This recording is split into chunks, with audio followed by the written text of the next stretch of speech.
Hi friends, welcome to the Rishika's kitchen. ఈరోజు మిగిలిపోయిన ఇడ్లీ పిండితో పునుగులు ఎలా చేయాలో చూపిస్తాను. ఒక మిక్సింగ్ బౌల్ తీసుకొని అందులో 1.5 కప్పు ఇడ్లీ పిండి, 1/2 కప్పు మైదా పిండి, రుచికి తగినంత సాల్ట్ వేసుకోవాలి, 1/2 టీ స్పూన్ సోడా, కట్ చేసుకున్న ఆనియన్స్ని, కట్ చేసుకున్న 3 మిర్చీలని, 1 క్యారెట్ని తురుముకొని వేసుకోవాలి, కొంచెం కొత్తిమీర, కొంచెం కరివేపాకుని కూడా కట్ చేసుకొని వేసుకోవాలి.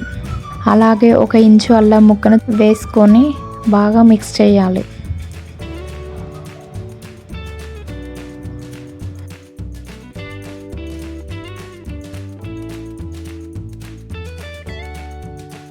హాఫ్ టీ స్పూన్ జీలకర్ర కూడా వేసి బాగా మిక్స్ చేయాలి.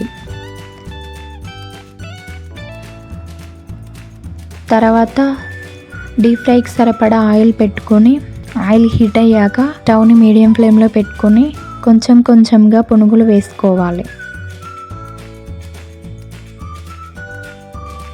పునుగులు వేసిన వెంటనే కదపకూడదు. పునుగులు పైకి తేలుతున్నాయి కదా, ఇప్పుడు పునుగులను ఈవెన్గా కలుపుకుంటూ గోల్డెన్ బ్రౌన్ కలర్ వచ్చేదాకా ఫ్రై చేసుకోవాలి. అంతే, ఎంతో రుచికరమైన ఇడ్లీ పిండి పునుగులు కరకరలాడుతూ చాలా బాగుంటాయి. ఇవి ఈ మార్నింగ్ టిఫిన్లో గాను, ఈవినింగ్ స్నాక్స్ గాను చాలా బాగుంటాయి. నచ్చితే లైక్ చేయండి, షేర్ చేయండి. Thank you for watching.